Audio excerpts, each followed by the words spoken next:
ہے اعوذ باللہ من الشیطان الرجیم بسم اللہ الرحمن الرحیم براءۃ من اللہ ورسولہ الی الذین عاہدتم من المشرکین فسیحوا فی الارض اربعۃ اشہر وَاعْلَمُوا أَنَّكُمْ غَيْرُ مُعْجِزِ اللَّهِ وَأَنَّ اللَّهَ مُخْزِي الْكَافِرِينَ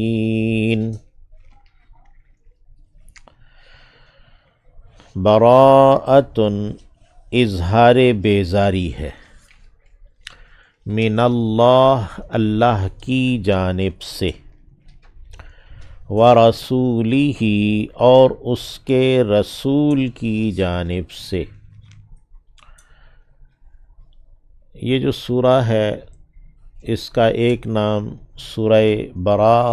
بھی ہے، سورہ برات، اور دوسرا نام اس کا مشہور جو ہمارے ہاں سورۃ التوبہ۔ اس کی ابتدا میں بسم اللہ نہیں لکھی گئی کہ نبی کریم صلی اللہ علیہ وسلم نے کاتبین وحی کو اس کا حکم نہیں دیا۔ آپ صلی اللہ علیہ وسلم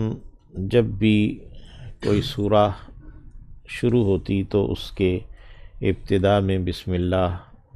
یعنی وحی کے طور پر نازل بھی ہوتی اور پھر اس کو لکھواتے بھی،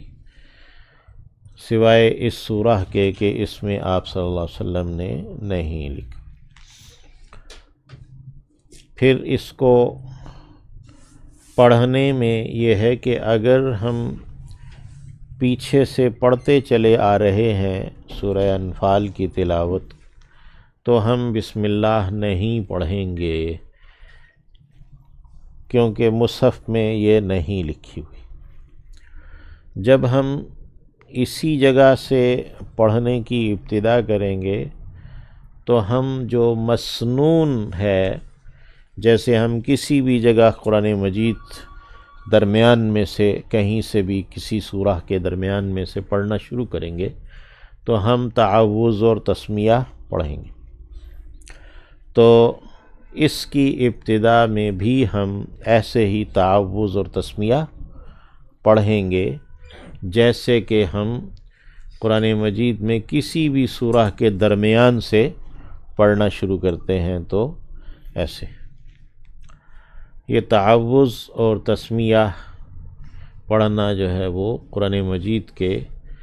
آداب میں سے ہے اور مسنون ہے، اور تعوذ پڑھنے کے بارے میں تو خود اللہ رب العزت نے فرمایا ہے کہ فَإِذَا قَرَأْتَ الْقُرْآنَ فَاسْتَعِذْ بِاللَّهِ، تو جب تو قرآن کو پڑھے تو اللہ کی پناہ میں اللہ کی پناہ طلب کر۔ تو استعاذہ جو ہے وہ تو قرآن مجید نے خود ہی، اللہ رب العزت نے خود ہی قرآن مجید پڑھنے کے وقت پڑھنے کا حکم دے دیا ہے، تو وہ ہم اس طرح بھی پڑھتے ہیں۔ تعوذ اور تسمیہ دونوں کو الگ الگ پڑھنا، اور یعنی کہ اعوذ باللہ من الشیطان الرجیم وقفہ کر کے، بسم اللہ الرحمن الرحیم وقفہ کر کے، براءۃ من اللہ ورسولہ، اس کو کہتے ہیں فصل کل، کہ ہم نے تینوں میں وقفہ کر دیا۔ پھر جو ہے نا وہ ہے کہ اعوذ باللہ من الشیطان الرجیم بسم اللہ الرحمن الرحیم، تعوذ اور تسمیہ دونوں کو ایک سانس میں پڑھا، براءۃ من اللہ ورسولہ یہاں سے شروع کیا۔ اس کو کہتے ہیں وصل اول فصل ثانی، وصل اول فصل ثانی۔ تو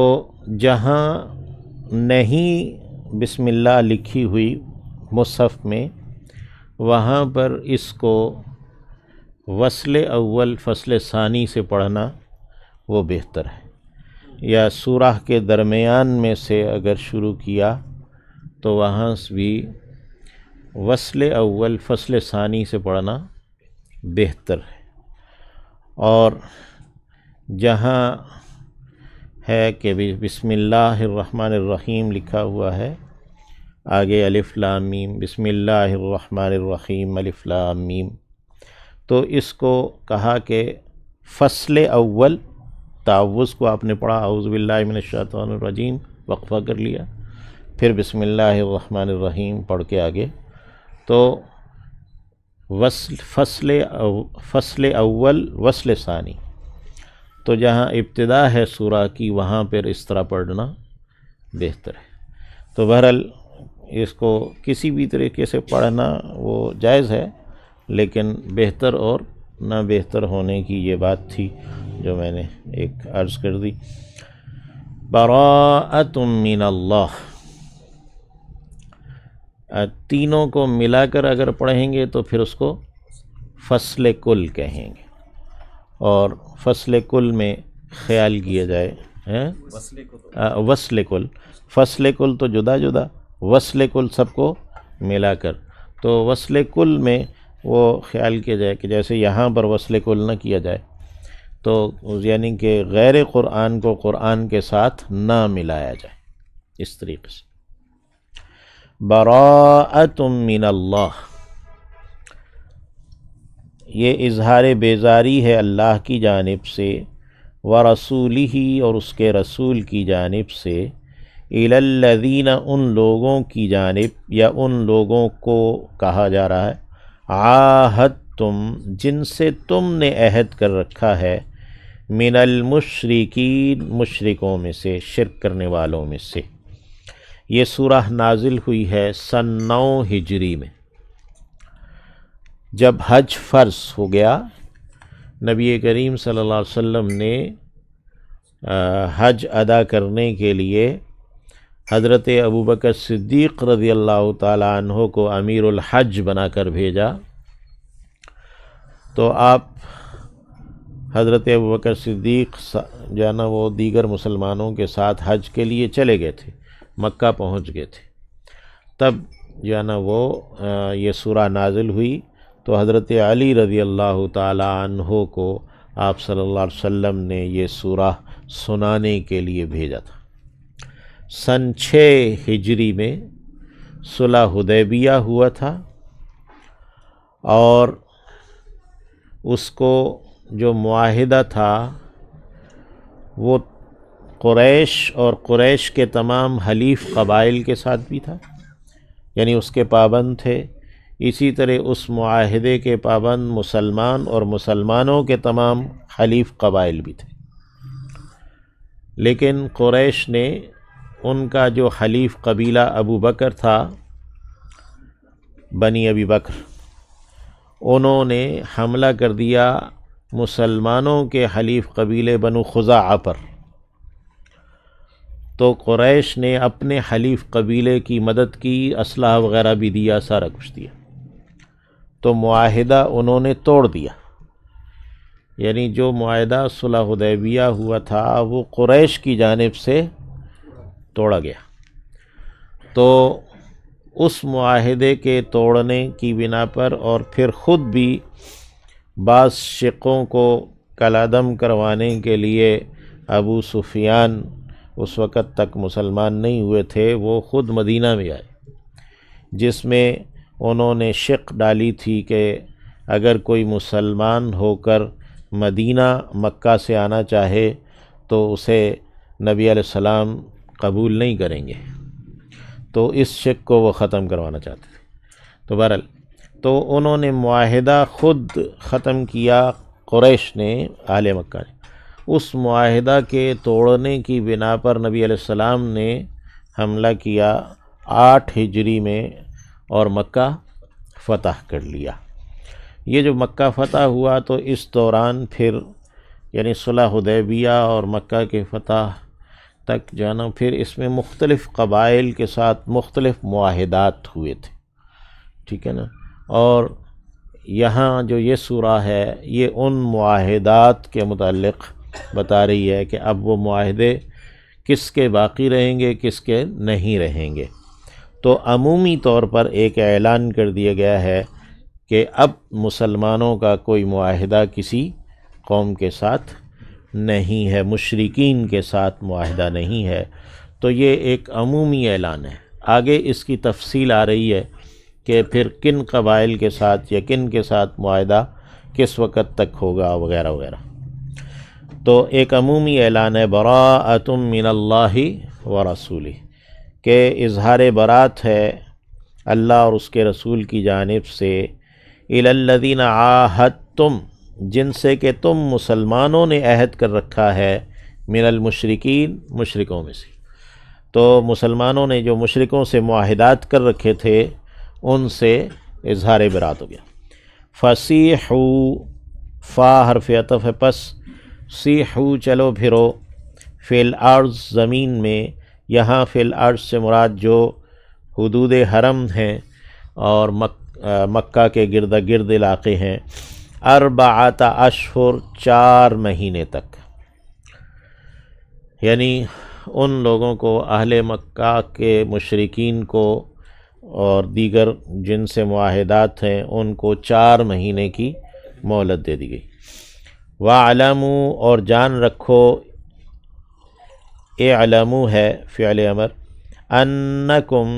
یقیناً تم، یہ کہ تم، غیر معجزی، معجزین تھا، نون اس کا اضافت کی وجہ سے گرا، نہیں ہو عاجز کر سکنے والے، اللہ کو، یعنی اللہ کو تم عاجز نہیں کر سکتے، اللہ کو شکست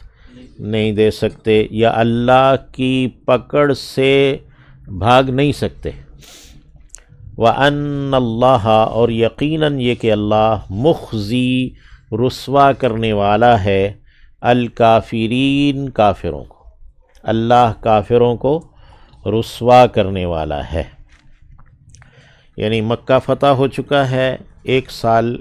لگ بھگ گزر گیا ہے، تو اب یہ اعلان کر دیا گیا ہے کہ 4 مہینے کی مہلت ہے، اگر کوئی مشرک ہے، کافر ہے، تو وہ 4 مہینے کے اندر یہاں سے نکل جائے، اگر وہ اسلام لاتا ہے تو ٹھیک ہے، اور اگر کوئی یہ تصور کرتا ہے کہ نہیں ہم کچھ کر لیں گے، تو اس کو بتایا گیا کہ انکم غیر معجز اللہ وان اللہ مخزی الکافرین۔ وَأَذَانٌ مِّنَ اللَّهِ، اور اعلان ہے اللہ کی جانب سے، وَرَسُولِهِ، اور اس کے رسول کی جانب سے، إِلَى النَّاسِ، انسانوں کو، یوم الحج الاکبر، بڑے حج کے دن، یوم الحج الاکبر، یہ یوم عرفہ جو ہے اس کو یوم الحج کہتے ہیں، اور جو حج ہے جسے ہم حج کہتے ہیں اسی کو حج اکبر کہتے ہیں، ٹھیک ہے نا۔ اور عمرہ جو ہے، عمرہ وہ حج اصغر ہے۔ یہ جو ہمارے ہاں ایک بات مشہور ہو گئی ہے کہ وہ حج جو کہ جمعے کے دن ہو تو وہ حج اکبر ہے، یہ کوئی نہیں ہے، ٹھیک ہے نا۔ تو جو بھی حج ہے، میدان عرفات میں جب حاجی ہیں تو وہ یوم الحج الاکبر ہے، وہ بڑا حج ہے، ٹھیک ہے نا۔ اور حج اصغر عمرہ ہے، جو بھی آدمی عمرہ کرتا ہے تو وہ بھی حاجی ہے، وہ حج اصغر کر رہا ہے۔ تو الی الناس یوم الحج الاکبر، بڑے حج کے دن، یعنی وہاں پر اس وقت سب لوگ موجود تھے، مشرکین کو اور دیگر کفار کو بھی حج کرنے کی اجازت تھی 9 ہجری کو، وہاں پر مسلمان بھی تھے اور کافر بھی تھے، اور نبی علیہ السلام نے یہ حج خود نہیں کیا تھا، حضرت ابوبکر صدیق تھے، اور پھر وہاں جب حضرت ابوبکر صدیق اور حضرت نے بھی اور حضرت علی نے بھی اور دیگر صحابہ اکرام کو بھی لگا دیا، پورے میدان عرفات میں، پورے پھر حتیٰ کہ مکہ کی گلیوں میں بھی یہ سورہ پڑھ کر سنائی گئی سب لوگوں کو، یعنی یہ اعلان سنایا گیا۔ ان اللہ، یقیناً یہ کہ اللہ، بریء، بیزار ہے، من المشرکین، شرک کرنے والوں سے، ورسولہ، اور اس کا رسول بھی بیزار ہے شرک کرنے والوں سے۔ فَإِن پس اگر تم نے توبہ کر لی، فَهُوَ پس وہی خَيْرٌ لَكُمْ بہتر ہے تمہارے لیے، یعنی اپنے شرک سے توبہ کر لی، اپنے کفر سے توبہ کر لی، ایمان لے آئے تو یہ تمہارے لیے بہتر ہے۔ وَإِن اور اگر تولیتم تم پھر گئے، تم نے منہ موڑ لیا، فَاعْلَمُوا پس جان رکھو، اعلموا ہے، انکم یہ کہ تم، یقیناً یہ کہ تم، غیر معجز اللہ تم عاجز نہیں کر سکنے والے اللہ کو۔ وبشر یہ بھی لفظ معجزین ہے، جمع کا صیغہ ہے۔ وبشر اور خوشخبری دے دیجئے، الذین انہیں جنہوں نے کفروا انکار کیا ہے، یہ بشر خوشخبری دینا یہ تنزن ہے، بعذاب علیم ایک دردناک عذاب کی، ایک دردناک عذاب کی کافروں کو جو اپنے کفر پر قائم رہتے ہیں انہیں خوشخبری دے دیجئے۔ الا الذین سوائے ان لوگوں کے، اب یہ استثناء بیان ہوا ہے کہ عمومی حکم یہی ہے کہ اب مشرکین کے ساتھ کوئی معاہدہ نہیں، الا سوائے الذین ان لوگوں کے، عاہدتم جن سے تم نے عہد کیا ہے، من المشرکین مشرکوں میں سے، شرک کرنے والوں میں سے، ثم پھر لم ینقصوا انہوں نے کوئی کمی نہیں کی، کوئی نقص نہیں کیا، کم تم سے، شیئن کسی بھی چیز میں، یعنی وہ اپنے معاہدے پر قائم ہیں اور کسی قسم کی کوئی کمی کوئی کوتاہی نہیں کی ہے۔ وَلَمْ يُظَاهِرُوا اور نہیں انہوں نے پشت پناہی کی، علیکم تمہارے خلاف، احدن کسی ایک کی بھی،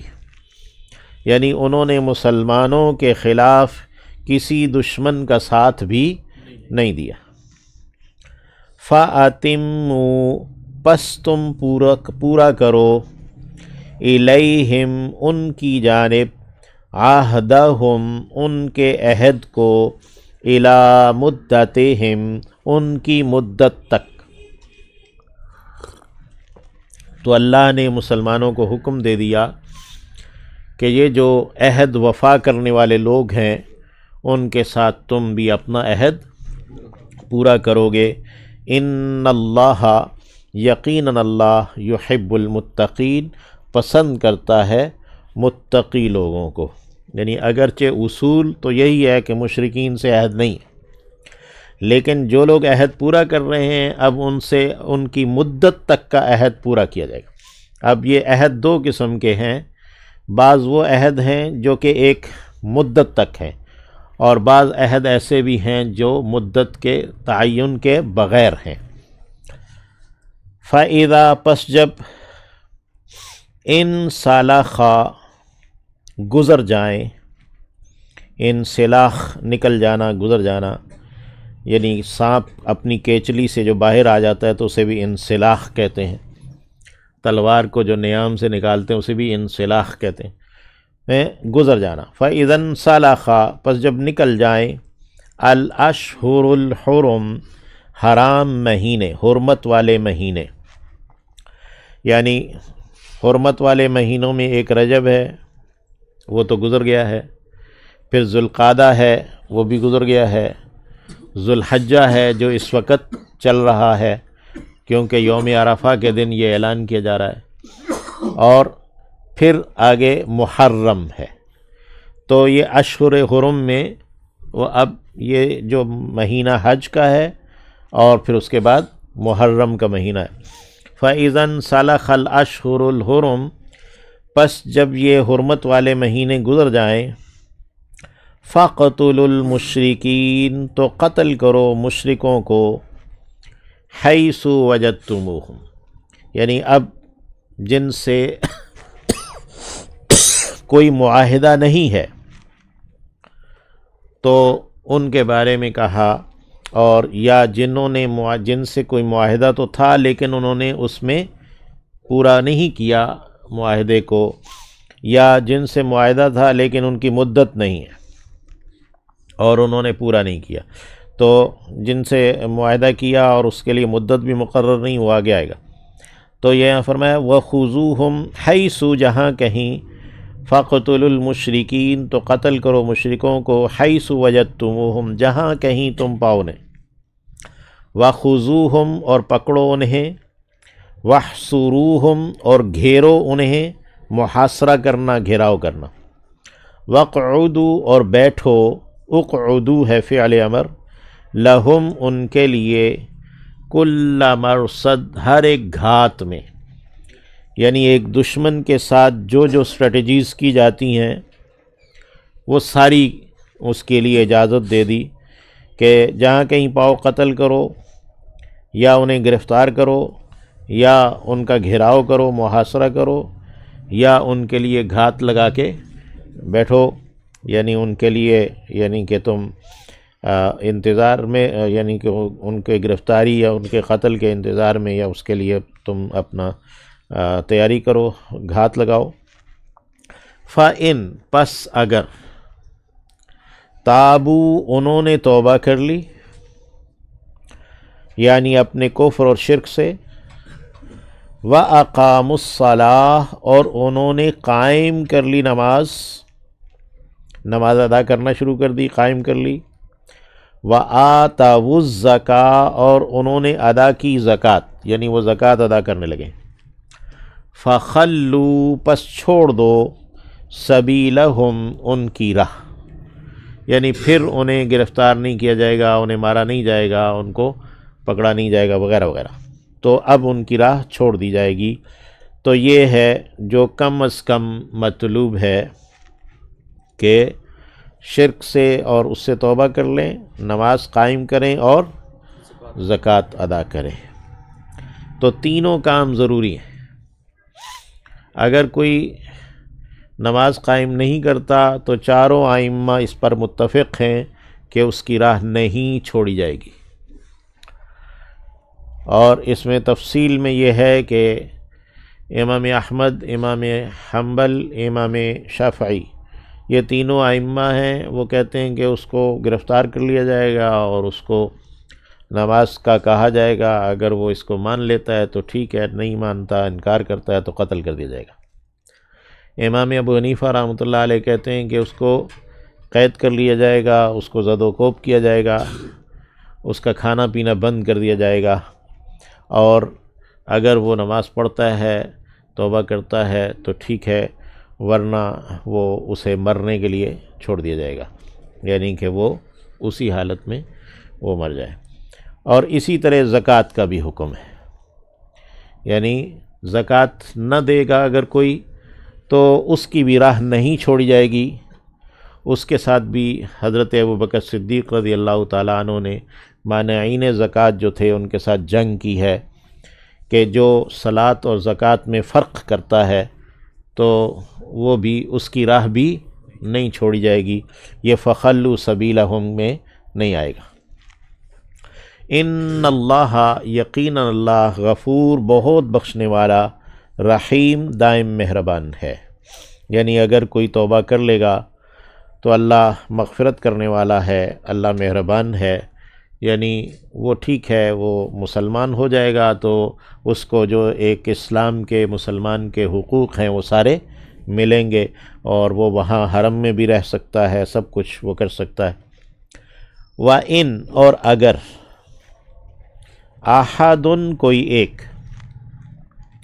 من المشرکین، مشرکوں میں سے،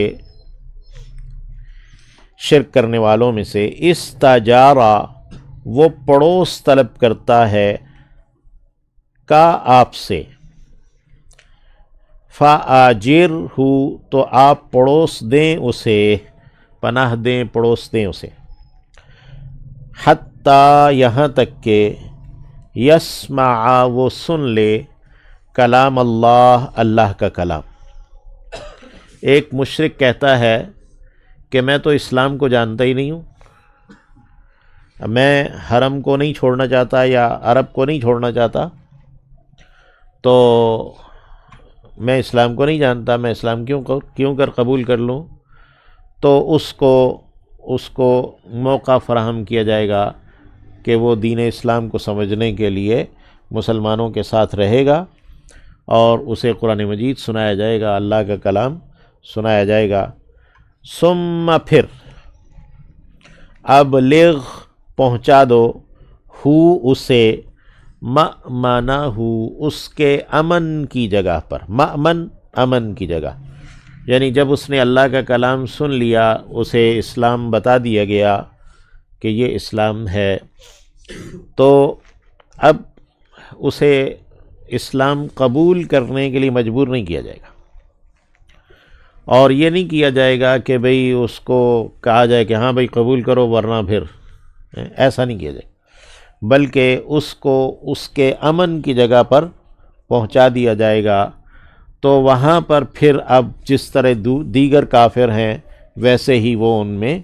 ہو جائے گا، شامل ہو جائے گا، تو جو ان کے ساتھ ہوگا وہ پھر اس کے ساتھ بھی ہوگا، یعنی کہ جو اس کے امن کی جگہ ہے اس تک پہنچایا جائے گا۔ یہ بھی مسلمانوں کی ذمہ داری ہے کہ وہ اس کو اس کے امن کی جگہ تک